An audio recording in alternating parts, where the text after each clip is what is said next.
The men's rights movement began in the late 1990s. In the women's liberation movement in the UK in the 1970s and 1980s, which I was involved in, we had a bit of trouble from men who dressed up as women and demanded entry to women's events. But there were only one or two of them, and we were united in our rejection of their efforts. Both in the UK and in the US, the majority of feminists were angry that men behaved like this, and certainly did not see them as women. We saw these men as making a mockery of women.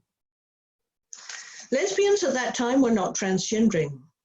The trend towards some lesbians choosing to transition did not begin until the 1990s.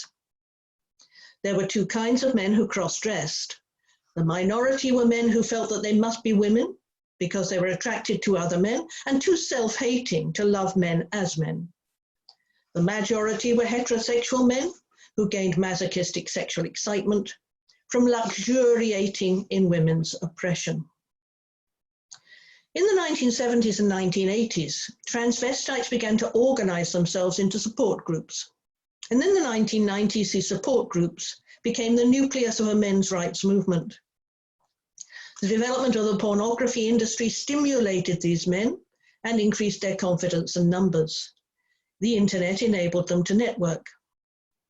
The increased confidence led to them claiming to actually be women, which transvestites generally did not do before this time. Some transvestites began a campaign to gain what they called gender identity rights or transgender rights. They said that they had gender identities which made them really women, and they drew up a variety of demands which they called rights, which included being able to self-define what they called their gender and express their gender identities, meaning to imitate women in public and wherever they wished. What is now called gender is what we used to call sex role stereotyping. We understood this stereotyping to be fundamental to the oppression of women.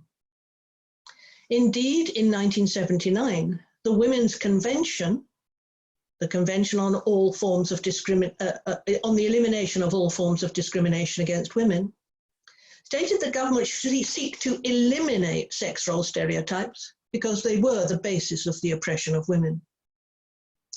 Unfortunately, precisely the stereotypes that made women subordinate, oppressive and painful beauty practices like high-heeled shoes were those that excited male masochists, and they fought to retain them. When this men's rights movement got underway in the 1990s, feminists did not know what was happening. I was writing about transsexuals at this time and about the new problem of some lesbians having hormones and surgery to simulate men. But I did not know that the men were organizing legally or becoming a force to be reckoned with. In the early 2000s, some of these men began to organize to change the laws in their own countries and internationally. In the UK, the result of their efforts was the 2004 Gender Recognition Act. This act created a process by which people could change what was called their gender, which was not defined. They had to come before a gender recognition panel, have the support of 2 doctors, have lived in their preferred gender for 2 years, and get a certificate which was used to show that they had changed sex, or gender, as it was called. This meant that the sex stereotypes which feminists were determined to abolish had been written into law.